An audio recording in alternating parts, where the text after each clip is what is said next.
पवित्र पवित्र अति पवित्र सर्वशक्तिमान परमेश्वर, आदरमान महिमान योग्य, युगोनो युग સનાતન પિતા, જેનું રાજ્ય સદાને માટે છે, જેના વડે સગળું ઉત્પન્ન થયું, તેના વગર કશું જ ઉત્પન્ન થયું નહીં.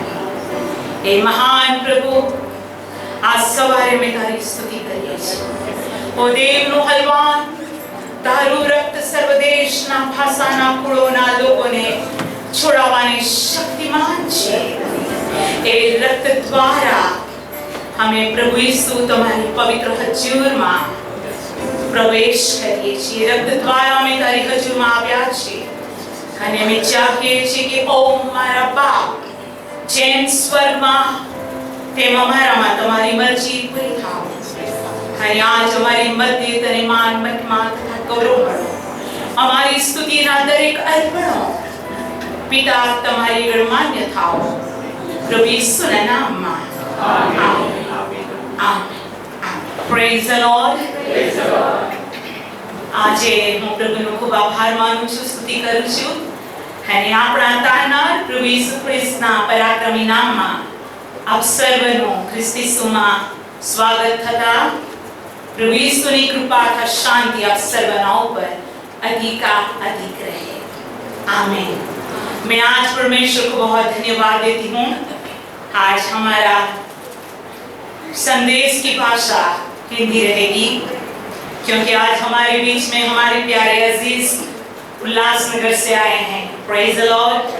और प्रभु यीशु मसीह के पवित्र बहुमूल्य नाम में मैं आप सबों का परमेश्वर की उपस्थिति में उसके भवन में मैं स्वागत करती हूँ. और मैं जानती हूँ कि ये सभा दुनिया की अलग ऐसी सभा नहीं, लेकिन ये सभा ऐसी है कि जहाँ संतों, परमेश्वर के संत हैं, परमेश्वर के दूत हैं और खुद खुदा की उपस्थिति है. Praise the Lord. तो हम पवित्र उपस्थिति के अंदर इस जगह पर हम आए हैं और मैं बहुत धन्यवाद देती हूँ कि आज परमेश्वर पिता के अनुग्रह से हमें बहुत सालों के बाद हमारे प्यारे सिंधी भाई बहनों के साथ स्तुति आराधना और प्रार्थना करने का मौका मिला. जैसे भजन भाई ने बोला कि कुछ भी हो हमें चर्च अटेंड करना है और हम चर्च में आएंगे. मैं बहुत प्रभु को धन्यवाद देती हूँ. हालेलुया. और प्रभु की बहुत स्तुति करती हूँ कि आप हमारे बीच में हो.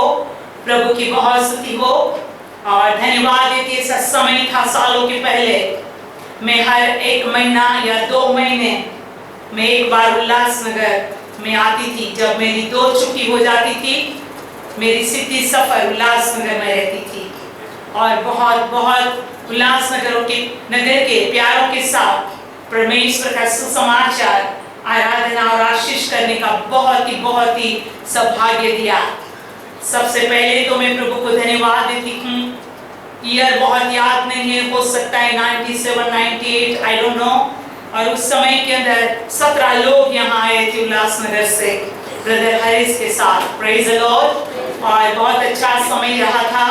और उस समय परमेश्वर के अनुग्रह के अंदर जो कुछ प्रभु अपने बच्चों को बताना चाहता था, वो जब मैंने बताया तब थोड़ा सा कंफ्यूजन था, क्योंकि सोनी ब्रदर और उसकी पत्नी कविता बहन, और उस समय में प्रभु को धन्यवाद देती हूँ, दिनेश चावला, उनका फैमिली, राजू, बहुत सारे लोग आए थे और परमेश्वर ने मुझे बताया कि इन लोगों के द्वारा एक बड़ी कलीसिया खड़ी होने वाली है.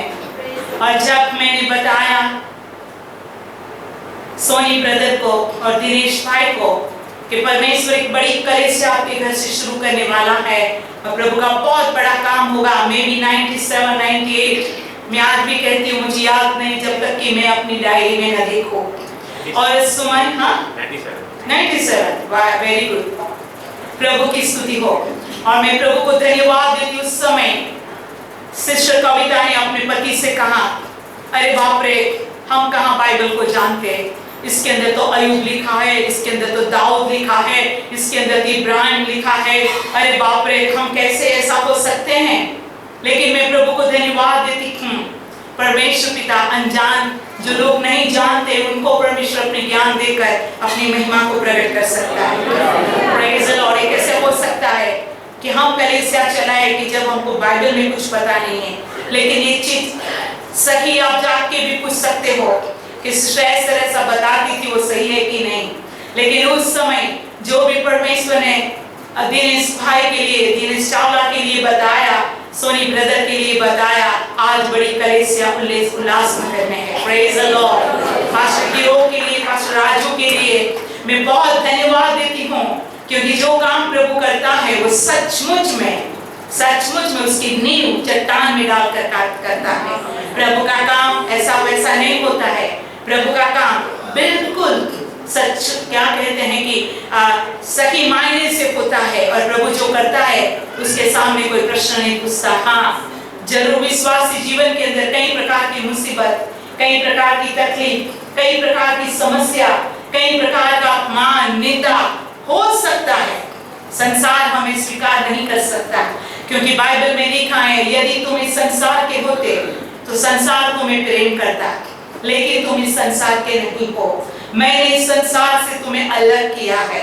Praise the Lord. अंधकार से परमेश्वर ने हमारे जीवन को ज्योति में लाकर हमें ज्योतिमय बना दिया है, और परमेश्वर आज मुझे और आपको कहता है कि तुम जगत की ज्योति हो। Praise the Lord. अंधेरा, पाप, अशुद्धता, मलिनता, हर प्रकार की निर्बलता, दुर्बलता जो भी हम कहते हैं उसको निकालकर परमेश्वर अपनी महिमा अपने लोगों के बीच में प्रकट करता है, और इसके लिए मैं बहुत धन्यवाद देती हूँ। मैं पास्टर हेमंत को भी बहुत याद करती हूँ, क्योंकि उस समय पास्टर हेमंत भी आए थे जब वो शादी नहीं हुई थी, वो सिंगल थे। और बहुत धन्यवाद देती हूँ ब्रदर हेमंत की सेवा के लिए। जबकि मैं बोलूँ कि मैं उल्लासनगर आ रही हूँ तो स्टेशन से लेकर उल्लासनगर पहुँचाना और मेरी सेवा करना मैं कभी नहीं भूल सकती हूँ। आज वो हमारे बीच में नहीं है, लेकिन उन्होंने जो भलाई को बोई है, जो सेवा कार्य करा है, हम अपनी आंखों से जब परमेश्वर उसके राज्य के अंदर, स्वर्ग के अंदर ताज पहनाएगा तब हम देख पाएंगे। Praise the Lord. हालेलुया। हमारा मुंह मुरझाया हुआ नहीं होगा, हम परमेश्वर की ज्योति से भरे हुए आनंद से उछल देंगे, क्योंकि वो समय, वो पल ऐसी होगी कि वहां मृत्यु नहीं, भूख नहीं, प्यास नहीं, रोग नहीं, कुछ भी नहीं, सब कुछ नया और सदा के लिए होगा। Praise the Lord. तो मैं बहुत धन्यवाद देती हूँ, मैं स्वागत करती हूँ। संदेश के बाद हम आपको का स्वागत भी करेंगे, आपको टाइम भी देंगे, लेकिन अब समय होता है परमेश्वर के वचनों को सुनने का। तो आइए हम पवित्र शास्त्र बाइबल को खोलेंगे, उत्पत्ति और उसका उत्पत्ति 45वां अध्याय, 45 चैप्टर। उत्पत्ति 45वां अધ્યાય ને આપણે ખોલીએ અને ગઈ વખતે આપણે આ પ્રભુનું વચન જોયું હતું, એમાં આપણે આગળ વધીશું। हम एक सीरीज में चल रहे हैं और वो है जेठा की आशीष, प्रथम फल की आशीष।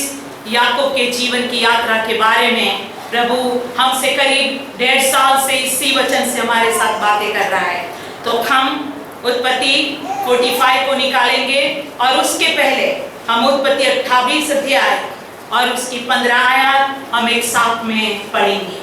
उत्पत्ति 28 अध्याय और उसकी 15 आयत हम एक ही आवाज में अपनी अपनी भाषा में हम इस वचन को पढ़ेंगे। उत्पत्ति 28 का 15।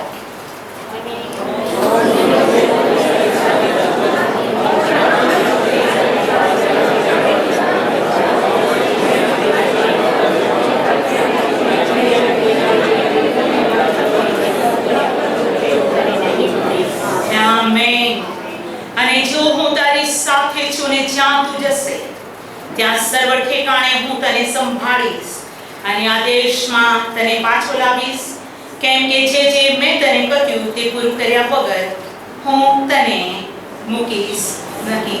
आमीन। हे सर्वशक्तिमान प्रभु, इस वचन के द्वारा प्रभु आज हमसे बातें कर रहे, इसके लिए धन्यवाद। मेरी प्रार्थना है इस मिट्टी के बर्तन को फिर एक बार आपके बड़ी महिमा के लिए आप इस्तेमाल कर दीजिए। खुदा बाप, मेरे मुंह को खोलो और मेरे मुंह से बोलो, और आज का वचन जो हमारे लिए आपने रखा है, इस वचन के द्वारा हम सब आशीषित हो जाए। मसीह यीशु के नाम में मांगती पिता, आमीन। आमीन आमीन। Praise the Lord.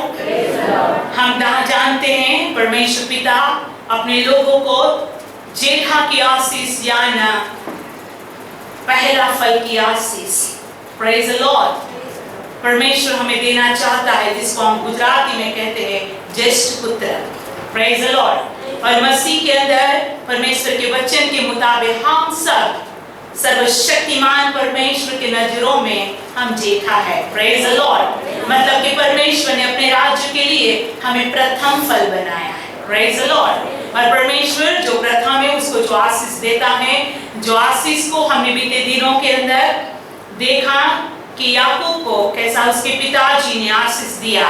उस आशीष के बाद उसकी जो यात्रा शुरू हुई वो दुख, तकलीफ और मुसीबतों में निकली। और हम जानते हैं जैसे वो अपने पिता से आशीष पा चुका तो उसके भाई ने कहा कि मैं तुझे मार डालूंगा, और उसकी माता ने उसको कहा तू इस घर से चला जा, तेरे मामा के घर, ऐसा न हो कि तू मर जा, तेरा भाई मर जाए, ऐसा न हो, तू यहाँ से निकल जा। और हमने याकूब की यात्रा को देखा कि वो वहां से माँ के कहने पर निकल पड़ा और रात का समय आया, जंगल में आया और रात हो गई, अंधेरा हो गया, एक पत्थर लेकर वो उसी जगह पर सो गया। और उसी जगह पर सो गया था तब परमेश्वर ने उसको वचन दिया। अपने बाप के घर के अंदर नौकर थे, दास थे, दासी थे, उसके घर में किसी भी अच्छी चीज की कमी नहीं थी। मालिक जैसे बच्चे थे, क्योंकि बाप का जो होता है बच्चों का होता है, लेकिन इन सारा कंफर्ट, सारी जो कहते हैं कि सुविधाओं को, कंफर्ट को छोड़कर जब उसको बोला गया कि तू अपने मामा के घर यहाँ से चला जा ताकि तू जीवित रहे, वो वहां से चला गया। अकेला था, उसके पास सिर्फ एक लकड़ी थी, उसके अलावा उसके पास कुछ भी नहीं था। और प्रभु का वचन यहाँ लूका रचित सुसमाचार, चर्च आप लोग जानते हैं, लेकिन जो हमारे भाई बहन जो उल्लासनगर से आए उनके लिए मैं थोड़ा पढ़ूंगी, पीछे जाती हूँ, लेकिन आगे परमेश्वर का वचन हम देखेंगे। यदि हम देखेंगे इस उत्पत्ति उसका 28 अध्याय के अंदर, तो परमेश्वर का वचन ऐसा कहता है कि जो वो निकल गया और जब अंधेरा था, अकेला ही था, तब परमेश्वर ने उसको दर्शन दिया। पढ़ना चाहती हूँ उत्पत्ति 28 का 10। याकूब बेर्शेबा से निकलकर हारान को और चला और उसने किसी स्थान में पहुंचकर रात वहीं बिताई, और वहां प्रभु का वचन कहता है कि रात वहीं बिताई। और याकूब बेर्शेबा से निकलकर हारान की ओर चला और उसने किसी स्थान में पहुंचकर रात वहीं बिताने का विचार किया, क्योंकि सूर्य अस्त हो गया था।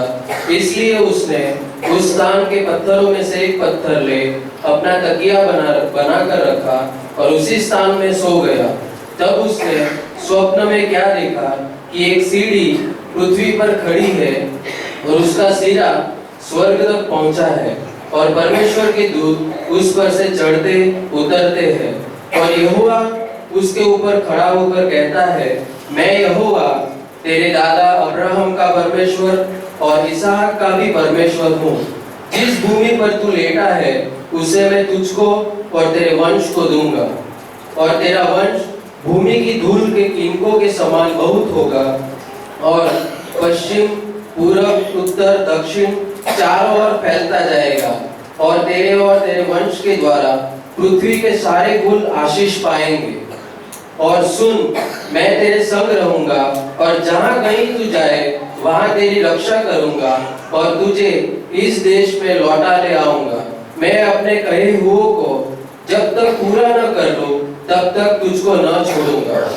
आमीन, प्रेज द लॉर्ड। सिर्फ एक लकड़ी लेके निकला और परमेश्वर ने कहा कि तू जहाँ जाएगा मैं तेरे साथ रहूंगा और मैं इसी जगह पर तुझे वापस लाऊंगा। अकेला था, अंधेरा था, तकिया नहीं था, पत्थर सर के नीचे रखकर सोया था और परमेश्वर ने उसको दर्शन दिया। प्रभु की स्तुति, उसके पर विश्वास रखकर वो अपने मामा के घर गया और मामा के घर गया। तब परमेश्वर का वचन कहता है कि 10 बार उसके पर अन्याय हुआ, 10 बार उसकी जो चीज थी, उसकी मेहनत थी, उसके उसके मामा ने बदल दिया। उसका न्याय होना चाहिए, उसको मिलना चाहिए, लेकिन वचन में लिखा है कि बदल दिया। ये ब्रदर प्लीज पढ़िए उत्पत्ति उसका 31 अध्याय और आप पढ़िए 40 आयत से। मुझे लगता है 40 से नहीं, और भी आगे से पढ़ना, 39 से पढ़ना शुरू किया। 39। जिसे बनेले जंतुओं के फाड़ डाला, उसको मैं तेरे पास न लाता था, उसकी हानि मैं ही उठाता था। चाहे दिन को चोरी जाता, चाहे रात को, तू मुझ ही से उसको ले लेता था। मेरी तो यह दशा थी कि दिन को तो घाम और रात को पाला मुझे खा गया, और नींद मेरी आंखों से भाग जाती थी। 20 वर्ष तक मैं तेरे घर में रहा। 14 वर्ष तो मैंने तेरी दोनों बेटियों के लिए और 6 वर्ष तेरी भेड़ बकरियों के लिए सेवा की, और तूने मेरी मजदूरी को 10 बार बदल डाला। मेरे पिता का परमेश्वर अर्थात अब्राहम का परमेश्वर, जिसका भय इसहाक भी मानता है, यदि मेरी ओर न होता तो निश्चय तू अब मुझे छूछे हाथ जाने देता। मेरे दुख और मेरे हाथों के परिश्रम को देखकर परमेश्वर ने बीती हुई रात में तुझे डांटा। Praise the Lord. यहाँ हम देखते हैं 10 बार उसकी मजदूरी को बदल दिया। 20 साल उसने गुलामी की, 20 साल वो मामा के घर में काम करता रहा, लेकिन जब परमेश्वर ने कहा कि तू यहाँ से निकल, जब वो निकलना शुरू किया, उसने चाहा, तब लाबान कहता है कि मैं जानता हूँ तेरे वजह से मैं आशीर्वादित हूँ, तू मत जा। लेकिन परमेश्वर ने उसको बताया था, वो निकल पड़ा। और मैं प्रभु को धन्यवाद देती हूँ। ये याकूब कहता है, यदि इब्राहिम का परमेश्वर, यदि इसहाक का परमेश्वर मेरे साथ न होता तो तू मुझे यहाँ से खाली हाथ भेजता। मैं आज आपको बताना चाहती हूँ, सारे संसार के अंदर कितनी भी मुसीबत हो, कितनी भी तकलीफ हो, लोग हमसे कितनी भी चीज को छीन ले, लेकिन यदि हमारे साथ परमेश्वर है तो हमें किसी अच्छी चीज की कमी कभी ना होगी। आइए ब्रदर पढ़िए 32 अध्याय की 10 आयत, 32 का 10।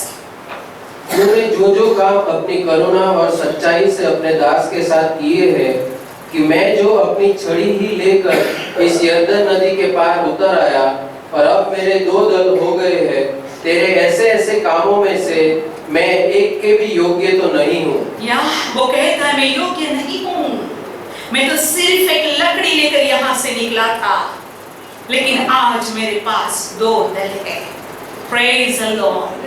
भरपूरी के साथ आज मैं लौट रहा हूँ, बैतल की ओर जा रहा हूँ। प्रभु मैं आपकी स्तुति करती हूँ। ये सारी यात्रा के अंदर बहुत सारी चीज हम सीख चुके, लेकिन अब हम 35 अध्याय के अंदर आते हैं कि जब परमेश्वर ने कहा था याकूब को कि तू बैतल चल, और बैतल चलने के लिए जब वो तैयार हुआ, उस बात को आज हम आत्मिक अर्थ के अंदर देखेंगे।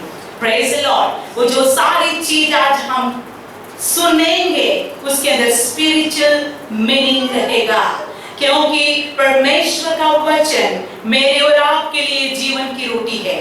वचन हमें शुद्ध करता, वचन हमें तृप्त करता, वचन हमारी दशा को बदलता, और वचन से हम जीवित रह सकते हैं। तो मैं धन्यवाद देती हूँ।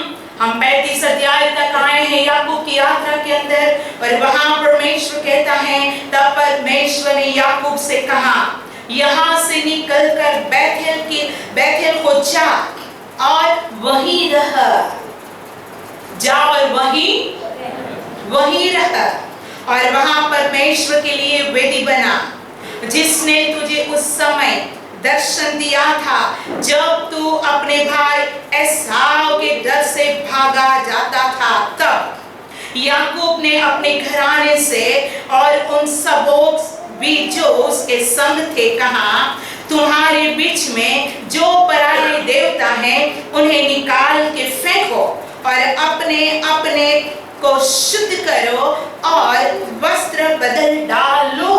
हालेलुया। और यहाँ तक हमने लास्ट संडे परमेश्वर का वचन को देखा था कि याकूब ने कहा अब चल रहे हम बेथेल की ओर। बोलो बेथेल, बेथेल परमेश्वर का घर, हालेलुया, जहां परमेश्वर ने उसको दर्शन दिया। मैं प्रभु को बहुत धन्यवाद देती हूँ। मैं और आप अपनी यात्रा में बेथेल के ओर चल रहे हैं। हमारी आत्मिक यात्रा स्वर्गीय देश के अंदर हम जा रहे हैं, जहां हमारा प्रभु कहता है कि तू वहां हमेशा के लिए रहे, हालेलुया। और हम जानते हैं कि वो देश हमारे लिए ऐसा है जिसका वर्णन हम हमारे शब्दों से नहीं कर सकते हैं। वो जगह परमेश्वर ने मेरे और आपके लिए बनाई है, और प्रभु चाहता है कि हम हमारे आत्मिक सफर के अंदर हम बेथेल जाएं। बेथेल जाने के लिए और उसने अपने लोगों को कहा, बोले अपने घराने को, पराये को नहीं, दूसरों को नहीं, जो अपने लोग तो उसको उसने सबसे पहले कहा तुम्हारे में से पराये देवताओं को दूर करो। क्या वे लोग मूर्ति पूजक थे? मैं आज आपको कहना चाहती हूँ, वो तो इस्राएली लोग परमेश्वर के लोग थे। उनको कहा गया पराया देव, जो देवता है उसको दूर करो। दूसरी चीज उनको कहा गया कि तुम, हालेलुया, वचन कहता है पराये देवताओं को शुद्ध, अपने अंग के वस्त्र को, अपने आप को शुद्ध करो और वस्त्र को बदलो, गंदे वस्त्र निकाल दो। मैं आज आपको कहना चाहती हूँ, पराया देवता कौन है? हम किसको पराया देवता कहेंगे? हम मसीह लोग हैं। मैं जानती हूँ यहाँ कोई मसीह यीशु के फोटो को अगरबत्ती नहीं करता, ना पूजा करता, ना मरियम की कोई पूजा करता। हम लोग किसी प्रतिमा की पूजा नहीं करते हैं, हम मूर्तियों की पूजा नहीं करते हैं। हमारे घर में मूर्ति नहीं है, हम मूर्ति को हम पूजा नहीं करते हैं, क्योंकि परमेश्वर का वचन कहता है आसमान मेरा सिंहासन, जमीन मेरे पैरों रखने की जगह है। मेरे लिए तुम कौन सा मंदिर बनाओगे? किस मंदिर में तुम मुझे समा सकोगे? मैं मनुष्य के हाथों से बनाया हुआ मंदिर के अंदर मैं नहीं रहता हूँ। मैंने मनुष्य को बनाया, मनुष्य क्या मुझे बनाएगा? और इसके लिए हम किसी भी प्रतिमा की पूजा नहीं करते हैं। हम किसकी आराधना करते? जिसने हमें बनाया, सृष्टि रचना करने वाला परमेश्वर की हम आराधना करते हैं। और इसके लिए हम गाते हैं सारी सृष्टि के मालिक तुम ही हो। Praise the Lord, hallelujah. फिर भी प्रभु क्यों कहता है अपने लोगों को कि तुम्हारे में से पराये देवताओं को दूर करो? मैं आज आपके साथ वचन निकालना चाहती हूँ। आइए हम प्रभु के पवित्र वचनों को खोलेंगे, और वो वचन है पहला सैमुएल। Praise the Lord, प्रभु की बहुत स्तुति हो। और वहां पहला सैमुएल के अंदर परमेश्वर का वचन कहता है 15 अध्याय, पहला सैमुएल उसका 15 अध्याय हम खोलेंगे और 22 आयत से परमेश्वर के वचन को हम पढ़ेंगे। या पढ़िए पहला सैमुएल 15 अध्याय 22 आयत से। शमूएल ने कहा, क्या यहोवा होम बलियों और मेल बलियों से उतना प्रसन्न होता है जितना कि अपनी बात के माने जाने से प्रसन्न होता है? सुन, मानना तो बलि चढ़ाने से और कान लगाना मेढ़ों की चर्बी से उत्तम है। देख, बलवा करना और भावी कहने वालों से पूछना एक ही समान पाप है, और हठ करना मूर्तों और गुरु देवताओं की पूजा के तुल्य है। तूने जो यहोवा की बात में लिखा है ना, हठ है ना, कठोर हृदय, न मानने वाला हृदय। बाइबल गुजराती में કહે છે હઠીલાઈ એ મૂર્તિ પૂજા છે। હઠીલાઈ એ પરાયા દેવતા છે। सैमुएल के द्वारा परमेश्वर ने बिल्कुल साफ उस राजा को, शाऊल को बताया, क्या परमेश्वर तुम्हारे होम बलि से खुश होगा? क्या परमेश्वर इस बातों से खुश होगा? नहीं। परमेश्वर का वचन कहता है आज्ञा मानना वो सबसे बड़ा परमेश्वर के लिए होम बलि है। Praise the Lord. गुजराती में लख्યું છે, ઘેટા બકરાની ચરબી કરતા આજ્ઞા પાલન સારું છે। Praise the Lord. यहाँ बैठे हुए सारे विश्वासी भाई बहनों के जीवन के अंदर आज परमेश्वर पिता जो चाहता है वो है हृदय कठोर न हो। यदि हम कठोर हृदय के साथ बैठे जाना चाहते हैं तो परमेश्वर दुखी हो जाएगा, क्योंकि हमारे जीवन के अंदर हमारा हृदय यहाँ लिखा है हठ करना, मूर्ति और परमेश्वर वचन का वचन कहता है कि मूर्ति और देवताओं की पूजा के बराबर होता है। आज हम अपने जीवन के अंदर देखेंगे कौन सी ऐसी चीज मेरे और आपके जीवन के अंदर एक कठोर हृदय के समान है, जो परमेश्वर की आत्मा हमेशा हमें कहता है इस चीज को छोड़ दे, इस स्वभाव को छोड़ दे, इस बातों को छोड़ दे, ये मुझे नहीं पसंद, तू अपने जीवन को बदल, तू तो आत्मा से भरा हुआ इंसान है, प्रार्थना करता है, लेकिन तेरे जीवन के अंदर कठोरता बहुत है, तू नम्र नहीं है। यदि हमारे जीवन में किसी प्रकार का कठोर हृदय हठ है तो वो मूर्ति पूजा है। अपने लोगों से कहा अन्य देवताओं को तो अपने अंदर से दूर कर, अपने वस्त्र को बदल लो। और वस्त्र बदलने के बारे में देखा है, परमेश्वर चाहता है हम शुद्ध वस्त्र पहने, पवित्र वस्त्र पहने, प्रकाशित वस्त्र पहने, तेजोमयी वस्त्र पहने, अभिषेक का वस्त्र पहने, हम यीशु मसीह को खुद पहने। यदि ये हमारा जीवन है तो कनान की ओर हमारी यात्रा से प्रभु खुश हो जाएगा। Praise the Lord. ये सारी चीज बताने के बाद जो 4 आयत है उसको हम कान खोल के सुनेंगे। 4 आयत। हालेलुया। उत्पत्ति 35 का 4। उत्पत्ति 35 का 4। और आज इस वचन से परमेश्वर हमें स्पिरिचुअल आंखें हमारी खोल दे। इसलिए जितने पराये देवता उनके पास थे और जितने कुंडल उनके कानों में थे, उन सबों को उन्होंने याकूब को दिया और उसने उनको उस बांज वृक्ष के नीचे जो शकेम के पास है गाड़ दिया। यहाँ लिखा है जब याकूब ने अपने घराने के लोगों को ये बात बताई तो लिखा है उन्होंने अपने देवताओं जो भी प्रतिमा जो कुछ था याकूब को दिया, और कान की कुंडल है ना, कान के कुंडल निकाल कर याकूब को दे दिया। और याकूब ने क्या किया?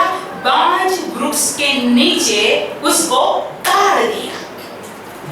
आज प्रभु मेरी और आपके साथ बात कर रहा है। लिखा है गुजराती में एलोन वृक्ष रखे, बांज वृक्ष के नीचे उसको गाड़ दिया। प्रभु आज हमारे साथ आत्मिक मीनिंग से आत्मिक लोगों के साथ बात करना चाहते हैं। यदि हम हमारी कठोरता को, पत्थर सा हृदय को हम छोड़ देते हैं, हमारे बीच में कई लोग ऐसे होंगे जिन्होंने पश्चाताप किया लेकिन कोई बातों के लिए आज भी उनका मन कठोर है। आज भी लोग हठीले होते हैं, आज भी वो चाहते कि नहीं बपतिस्मा नहीं लेना है, आज कहते हैं मेरे पास टाइम नहीं है प्रभु भोज के लिए, मैं नेक्स्ट मंथ आऊंगा, आज मैं नहीं आ सकता। ओ कल किसी का भी नहीं है, कल परमेश्वर का है। जो लोग अपने पास टाइम होने पर भी, अपने पास सुविधा होने पर भी, सच्चाई को जानने पर भी अपने हृदय को वो कठोर करते हैं, वो कठोर हृदय उनकी मूर्ति है, वो कठोर हृदय उनका क्या बोले देवता है। हमारे जीवन के अंदर कठोरता को, पत्थर सा हृदय को हम निकाल के हम नम्र हो जाए। उन्होंने उन देवताओं को दाऊद के हवाले कर, माफ करना याकूब के हवाले कर दिया और कानों में से कुंडल भी निकाल दिया और एलोन वृक्ष के नीचे उनको गाड़ा। उसका मीनिंग क्या है? उसका मीनिंग क्या है? क्यों बाइबल में ऐसा लिखा है एलोन वृक्ष के नीचे गाड़ा? क्यों लिखा उनके कान के कुंडल को निकाला, कुंडल को निकाल के दिया? उसका मतलब क्या है? आत्मिक जीवन के अंदर कान के अंदर कुंडल डालना किसी का दास बनना। समझ में आया? मैं सारी आयतें निकाल नहीं सकती हूं, लेकिन मुझे विश्वास है कि आप मुझ पर विश्वास करोगे कि मैं पवित्र शास्त्र बाइबल में परमेश्वर की हजूर के अंदर कांपते हुए सच्चाई को मैं प्रकट करती हूँ। Praise the Lord. बाइबल में साफ लिखा गया है लिखा गया है, कान के अंदर कुंडल, दास के कान के अंदर कुंडल डाला जाता है। उसका सिर्फ मैं एक एग्जाम्पल देती हूँ, और वो एग्जाम्पल है व्यवस्था विवरण। व्यवस्था विवरण उसका 15 अध्याय 16 आयत से पढ़ी। व्यवस्था विवरण 15 अध्याय 16 आयत से। Praise the Lord, Hallelujah। पढ़िए ब्रदर। और यदि वह तुझसे और तेरे घराने से प्रेम रखता और तेरे संग आनंद से रहता हो, और इस कारण तुझसे कहने लगे मैं तेरे पास से न जाऊंगा, तो सुतारी लेकर उसका कान किवाड़ पर लगाकर छेदना, तब वह सदा तेरा दास बना रहेगा, और अपनी दासी से भी ऐसा ही करना।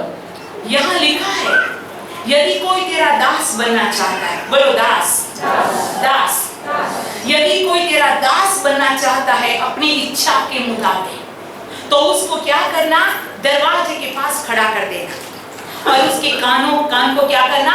छेदना। अब जब वो काम तू करता है, तो ये कान के अंदर जो आरी लगाई, छेद लगाई, ये व्यक्ति सदा के लिए तेरा दास होगा। मैं आज आपको बताना चाहती हूँ, जो पाप करते हैं वो शैतान के दास हैं। कौन है शैतान के दास?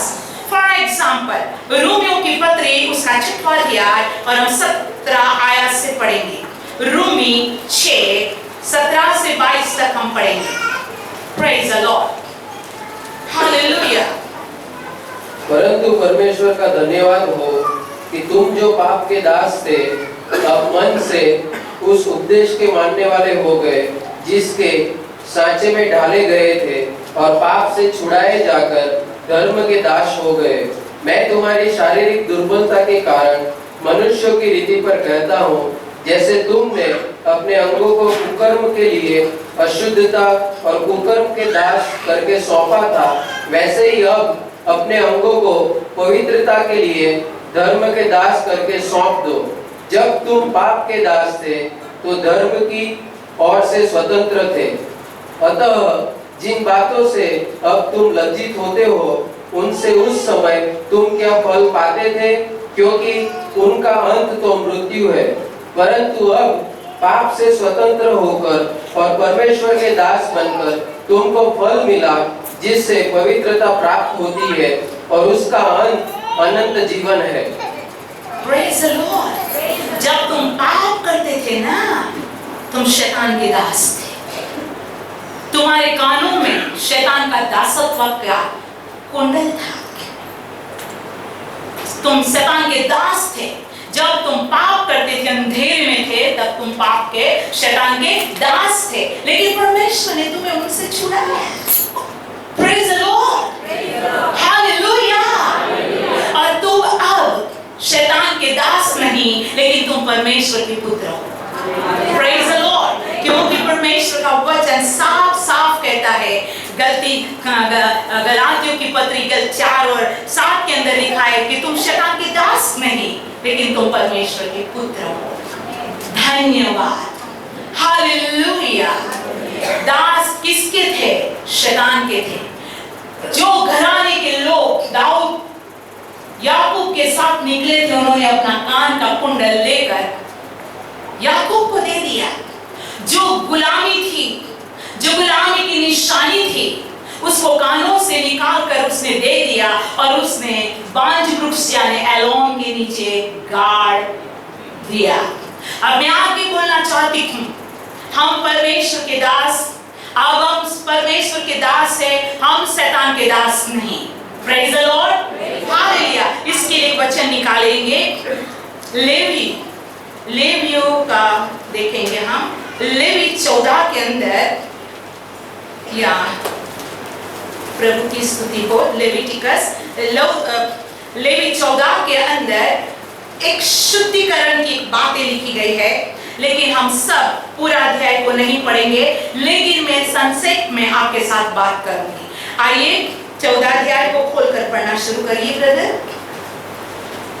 फिर यहोवा ने मूसा से कहा, कोढ़ी के शुद्ध ठहराने की व्यवस्था यह है, वह याजक के पास पहुंचाया जाए और याजक छावनी के बाहर जाए और याजक उस कोढ़ी को देखे और यदि उसके कोढ़ की व्याधि चंगी हुई हो तो याजक आज्ञा दे कि शुद्ध ठहराने वाले के लिए 2 शुद्ध और जीवित पक्षी, देवदारू की लकड़ी और लाल रंग का कपड़ा और जुफा ये सब लिए जाए। और याजक आज्ञा दे कि एक पक्षी बहते हुए जल के ऊपर मिट्टी के पात्र में बलि किया जाए। तब वह जीवित पक्षी को देवदारू की लकड़ी और लाल रंग के कपड़े और जुफा इन सबों को लेकर एक संग उस पक्षी के लहू में जो बहते हुए जल के ऊपर बलि किया गया है डुबा दे और कोढ़ से शुद्ध ठहराने वाले पर 7 बार छिड़क कर उसको शुद्ध ठहराए। तब उस जीवित पक्षी को मैदान में छोड़ दे और शुद्ध ठहराने वाले अपने वस्त्र को धोए और सब बाल मुंडवा कर जल से स्नान करे, तब वह शुद्ध ठहरेगा और उसके बाद वह छावनी में आने पाए। आमीन। एक शुद्धिकरण का नियम परमेश्वर ने मूसा को इस्राएलियों के लिए दिया। यदि किसी मनुष्य को कोढ़ लगा है, यदि उसको एक अशुद्ध रोग लगा है और वो मिट गया है या मिटने की तैयारी है, याजक उसको जांचे, तपास करे उसको और फिर जो चीज आपने यहाँ पढ़ी वो सारी चीज 7 बार लहू को छिड़कना, वस्त्र को बदलना, स्नान करना, वो सारी चीज हमने देखा और उसके बाद उसको 7 दिन तक बंद किया जाए। और प्रभु का वचन बहुत साफ तरीके कहता है उनके कानों के लिए और उसके शुद्धिकरण के लिए। प्रभु का वचन इस तरह कहता है। आइए हम पढ़ेंगे उसी 14 अध्याय की हालेलुया 10 आयत से पढ़िए ब्रदर।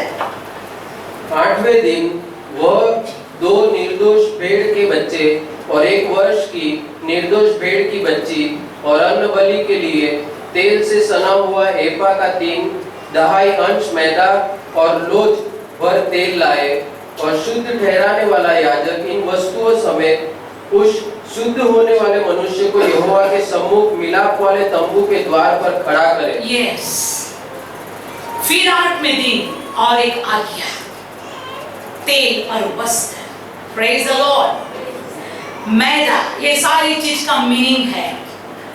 यदि हम मैदा कहते हैं तो परमेश्वर का शरीर रोटी है और यदि हम तेल बोलते हैं तो तेल पवित्र आत्मा का अभिषेक है। यदि हम लहू बोलते हैं तो यीशु मसीह का लहू। जिस व्यक्ति को शुद्ध ठहराना है वो मिलाप वाले तंबू के दरवाजे में आकर खड़ा है। Praise the Lord. बहुत साफ लिखा है कि वो उसके जगह पर आकर खड़ा रहे और उस मनुष्य के लिए आज्ञा दी है। पढ़िए ब्रदर 11 आयत। और शुद्ध ठहराने वाला याजक इन वस्तुओं समेत उस शुद्ध होने वाले मनुष्य को यहोवा के सम्मुख मिलाप वाले तंबू के द्वार पर खड़ा करे। आमीन। अभी 14 कलम। तब याजक दोष बलि के लहू में से कुछ लेकर शुद्ध ठहराने वाले के दाहिने कान के सिरे पर और उसके दाहिने हाथ और दाहिने पांव के अंगूठों पर लगाए। आमीन। कहाँ लगाए? दाहिने कान, अंगूठा। Praise the Lord. तब याजक दोष बलि के लहू में से कुछ लेकर शुद्ध ठहरने वाले के दाहिने कान पर, बोलो कान पर, कान पर, एक कान पर लहू लगाया जाए, एक कान पर तेल लगाया जाए। हालेलुया। दाहिने हाथ पर, दाहिने पैर पर, अंगूठे के पर तेल लगाया जाए और वो मनुष्य शुद्ध ठहराया। मैं आलाओं को बताना चाहती हूँ, ये शुद्धिकरण का नियम पवित्र शास्त्र बाइबल में दिया गया है। पुराना नियम हमारे लिए काम का नहीं, ऐसा हम नहीं बोल सकते। पुराना नियम, नया नियम, दोनों परमेश्वर का वचन है। हालेलुया। और ये सारा वचन हमें कुछ न कुछ नई शिक्षा देते जाता है। आज हमारे जीवन के अंदर जब हम पापी ही थे, जब हम कोढ़ी के समान थे, जब हम अशुद्ध थे, मैं प्रभु पिता परमेश्वर को धन्यवाद देती हूँ कि उसका वचन हमारे पास आया, वचन से हम शुद्ध हुए, हमारे कपड़े को परमेश्वर ने हालेलुया बदल दिया, हमें परमेश्वर ने शुद्ध किया। कई दिनों तक हम उसी अवस्था में रहे और उसके बाद सेकंड 8वां दिन शुरू हुआ तब तो हालेलुया लहू, तेल, मैदा सारी चीज लिखी गई है। हमारे जीवन के अंदर जो शुद्ध है वो शुद्ध होता जाए, जो पवित्र है पवित्र होता जाए। उसी नियम के अनुसार आप में से कई लोग ने पहले पश्चाताप किया। कितने दिनों तक आप परमेश्वर के वचन को सुनते रहे। उसके बाद आपने पानी का बपतिस्मा लिया और आपने इस बात को जान लिया कि मेरा पुराना जीवन गाड़ना जरूरी है। और जो बपतिस्मा लेता है वो अपने पुराने जीवन को गाड़ कर मसीह में एक नई उत्पत्ति बन जाता है। Praise the Lord. पुराने वस्त्र चले जाते हैं, धार्मिकता का वस्त्र पहन लेते हैं। थोड़े दिन उसी अवस्था में रहने के बाद और एक अवस्था आती है। 8वें दिन परमेश्वर ने कहा तेल लाया जाए, प्रेज़ द लॉर्ड, मैदा लाया जाए और मेमना लाया जाए और रक्त को 7 बार छांटा जाए उसके राइट कान पर, हाथ पर, अंगूठा के पर। और जब ये तेल और जब ये लहू और तेल जब उसको लगाया जाता है वो शुद्ध इंसान तरीके से उसको ठहराया जाता है और वो पवित्र छावनी के अंदर आ सकता है। ताली बजाएं। मैं आज आपको बताना चाहती हूँ, मेरे और आपके जीवन के अंदर हमारे कानों में से कुंडल निकालने की परमेश्वर पिता ने मदद की है। हालेलुया। कान में से कुंडल निकालना मतलब कि शैतान की दासत्व में से परमेश्वर की पवित्र हजूर के अंदर पुत्र का स्थान प्राप्त करना। बोलो प्रभु यीशु मसीह की हालेलुया। अब हम दास नहीं हैं लेकिन हम परमेश्वर के पुत्र हैं। जिन्होंने उसका हालेलुया स्वीकार किया, जिन्होंने उनको हालेलुया मान लिया, विश्वास किया, उनको परमेश्वर ने अपने बच्चे यानी संतान होने का अधिकार दिया। और हम प्रभु को धन्यवाद देते हैं। याकूब के जैसे हम बेथेल की ओर चल रहे हैं और परमेश्वर की आज्ञा हमारे लिए है, कठोर हृदय है, अन्य देवताएं तो निकाल दीजिए, वस्त्र को शुद्ध कर दीजिए, पवित्र हो जाइए और हाँ बेथेल की ओर निकलो। उन्होंने उस बात को सुनी और याकूब को हालेलुया कान के कुंडल और देवताएं दे दिया और उसने एलोन वृक्ष के नीचे उसको गाड़ा। क्यों एलोन वृक्ष के नीचे गाड़ा? दूसरा वृक्ष नहीं था क्या? क्यों बाइबल में लिखा एलोन यानी बांझ वृक्ष? व्हाई? बांझ वृक्ष के नीचे उसने सारी मूर्तियों को और कुंडलों को गाड़ दिया। व्हाई? ये मैं आज आपको बताना चाहती हूँ, एक ऑक वृक्ष मतलब कि बांझ वृक्ष एलोन वो राइटियसनेस, स्ट्रेंथ एंड स्टेबिलिटी बताता है। एलोन वृक्ष के लिए संदेश देना बहुत लंबा हो जाएगा। मैंने शुरू किया था कि सारे वृक्षों पर संदेश दूं, लेकिन मैं आज आप बताना चाहती हूँ एलोन वृक्ष वो राइटियसनेस दिखाता है, धार्मिकता, वो स्टेबिलिटी बताता है और स्ट्रेंथ। हालेलुया। मैं प्रभु को बहुत धन्यवाद देती हूँ। वो ऑक वृक्ष के नीचे उसने कान के कुंडल और देवताओं की मूर्तियों को गाड़ दिया। अब हम देखेंगे एलोन वृक्ष के बारे में, तो देखो परमेश्वर ने हमेशा एलोन वृक्ष के नीचे अपने दासों को दर्शन दिया है। Praise the Lord. आइए मेरे साथ बाइबल खोलिए। एलोन वृक्ष के बारे में बोलकर मैं बंद करना चाहूंगी और फिर हमारे बीच में आए हुए प्यारे ब्रदर सिस्टर्स को हम टाइम देंगे। आइए उत्पत्ति की पुस्तक को हम खोलेंगे और वहां आप देखोगे उत्पत्ति के अंदर प्रभु का वचन कहता है कि सर्वशक्तिमान परमेश्वर ने, हालेलुया, हिंदी गुजराती थोड़ा मुझे प्रॉब्लम होता है। उत्पत्ति 12 अध्याय को हम खोलेंगे। उत्पत्ति 12 अध्याय और हम पढ़ेंगे परमेश्वर के वचन को कि जहां परमेश्वर ने दर्शन दिया। उत्पत्ति 12 और 6 आयत से पढ़ना शुरू कीजिए प्लीज ब्रदर। उत्पत्ति 12 से जाते हुए अब्राहम शकेम में जहाँ मोरे का बांझ वृक्ष है पहुंचा। उस समय उस देश में कनानी लोग रहते थे। तब यहोवा ने अब्राहम को दर्शन देकर कहा, यह देश मैं तेरे वंश को दूंगा। और उसने वहां यहोवा के लिए जिसने उसे दर्शन दिया था एक वेदी बनाई। फिर वहां से आगे बढ़कर वह उस पहाड़ पर आया जो बेतेल के पूर्व की ओर है और अपना तंबू उस स्थान में खड़ा किया जिसके पश्चिम की ओर तो बेतेल और पूर्व की ओर ए है। वहां भी उसने यहोवा के लिए एक वेदी बनाई और यहोवा से प्रार्थना की, और अब्राहम आगे बढ़ करके दक्षिण की ओर चला। Praise the Lord. यहाँ देखते हैं कि अब्राहम एलोन वृक्ष के पास आया। यहाँ बहुत अच्छी तरह से लिखा है, અને શેકેમની સીમમાં મોરેના એલોન ઝાડ લગી ગયો। Praise the Lord. वो बांज वृक्ष के पास गया और परमेश्वर ने उसको दर्शन दिया। Praise the Lord. और आगे हम पढ़ेंगे, हालेलुया, न्याय को हम खोलेंगे, न्याय को हम खोलेंगे कि वहां भी एलोन के पास परमेश्वर के दास को परमेश्वर दर्शन देता है। प्रभु की बहुत स्तुति हो। न्यायाधीशों छठो अध्याय, उसका 6वां अध्याय, और वहां देखेंगे परमेश्वर पिता गिदियोन को दर्शन देता है। Praise the Lord. प्रभु की बहुत स्तुति हो। आइए हम उसकी 11 आयत पढ़ेंगे। न्यायाधीश 6:11।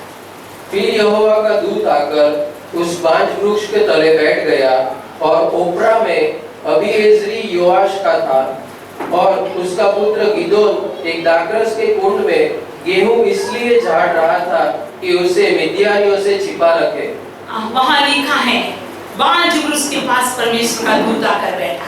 Praise the Lord. अगर आपका स्पिरिचुअल लाइफ राइचसनेस, धार्मिकता से बना है, आप परमेश्वर में मजबूत हो और आप परमेश्वर में स्थिर हो, परमेश्वर का दूत आपको दर्शन देगा। आप खुद एलोन वृक्ष बन जाओगे। आपका लाइफ एलोन वृक्ष। बाइबल में लिखा है, हर एक वृक्ष अपने फलों से जाना जाता है। हर एक पेड़ अपने फलों से जाना जाता है कि ये फल खाने लायक है कि नहीं।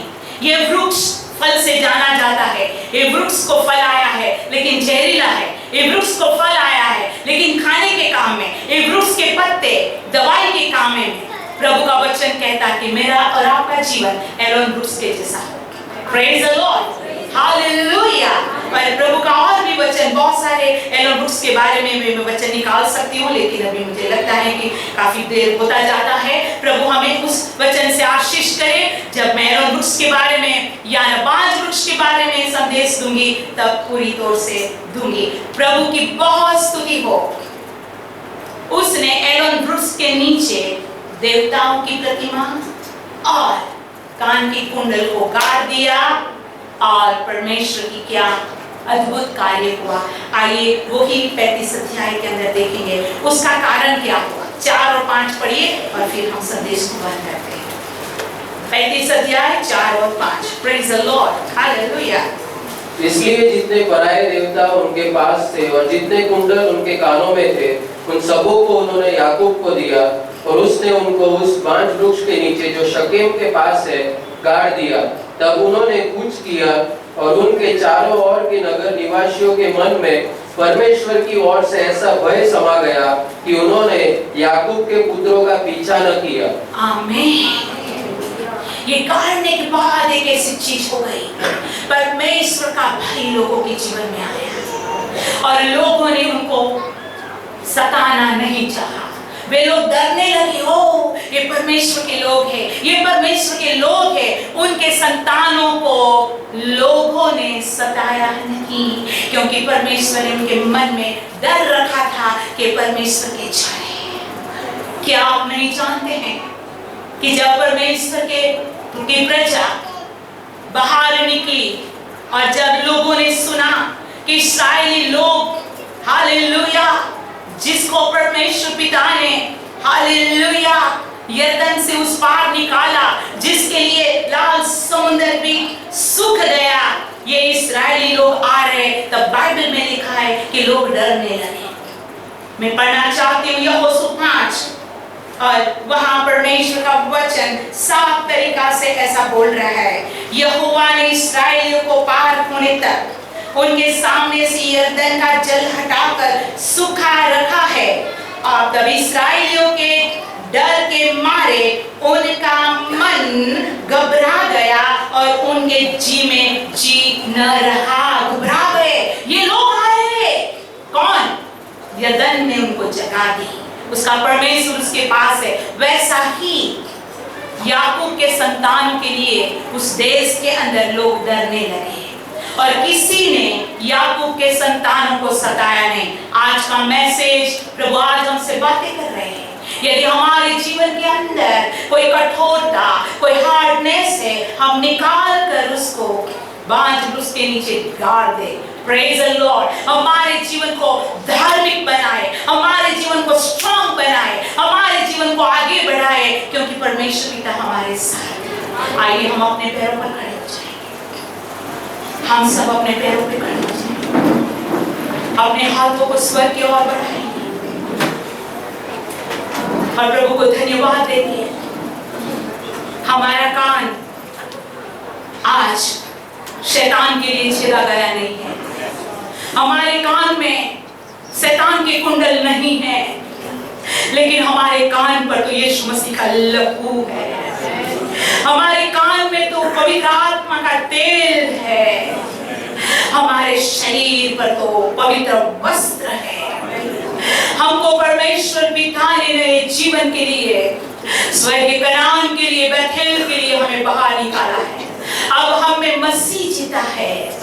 हमारे अंदर मरण नहीं, लेकिन हमारे जीवन में जीवन है। आइए अपने हाथों को उठाकर हम प्रार्थना करें और कहें कि प्रभु याकूब के घराने के लोगों ने अपने कुंडल को निकाल दिया, अपने देवताओं को निकाल दिया, और शुद्ध वस्त्र पहन लिया और आपकी आशीष उनके पर आई है। वैसे मेरे और मेरे परिवार पर आपका अनुग्रह हो। आइए हम सब अपने परिवारों के लिए दुआ करेंगे। हम सब अपने लिए दुआ करेंगे। प्रार्थना करना शुरू करो, प्रार्थना करना शुरू करो, प्रार्थना करना शुरू करो। हालेलुया। एक भी व्यक्ति ऐसी नहीं होनी चाहिए जो अपना मुंह को बंद करे। प्रभु का आना नजदीक है। अब हम शैतान के दास नहीं है। हमारे कान में शैतान का कुंडल या हमारा कान शैतान ने छेदा नहीं है। हमारे कानों के ऊपर यीशु मसीह का लहू, हमारे ऊपर पवित्र आत्मा का तेल का अभिषेक और हमारे शरीर पर परमेश्वर का वस्त्र है। हम आगे बढ़ रहे हैं। प्रभु को प्रार्थना करो, प्रभु हमारे परिवार को मदद करो। Thank you. आइए हम हाथ को इस गाने के साथ अपने जीवन को हम शुरू करें। हमारे मलिन वस्त्र को निकाल कर धार्मिकता का वस्त्र, शुद्ध वस्त्र, पवित्र वस्त्र पहने। फिर एक बार हम परमेश्वर के चरणों में आकर कहें, ये अभिषेक का तेल मेरे जीवन में आने दो, ताकि हम सारी प्रजा को बताएं कि जीवित परमेश्वर तो आप ही हो, आपके अलावा कोई नहीं, कोई नहीं। ओ प्रार्थना करो। हालेलुया। वचन केवल सुनने के लिए नहीं होता, वचन सुन के इस वचन के मुताबिक चलने के लिए वचन होता है। Thank you Lord। रीवाना शबा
તારા રક્તમાં અને પવિત્ર આત્માના આચ્છાદનમાં મહાન પરમેશ્વર તું અમને એવી રીતે કવર કર કે અમે બેઠેલા રસ્તા પર તને મહિમા આપી શકીએ. અમારો દેવ તારો આગમન નજદીક છે. અમને કુટુંબ સહિત આશીર્વાદ આપે. તારા વચન માટે ધન્યવાદ. પ્રભુ ઈસુના નામમાં આમેન.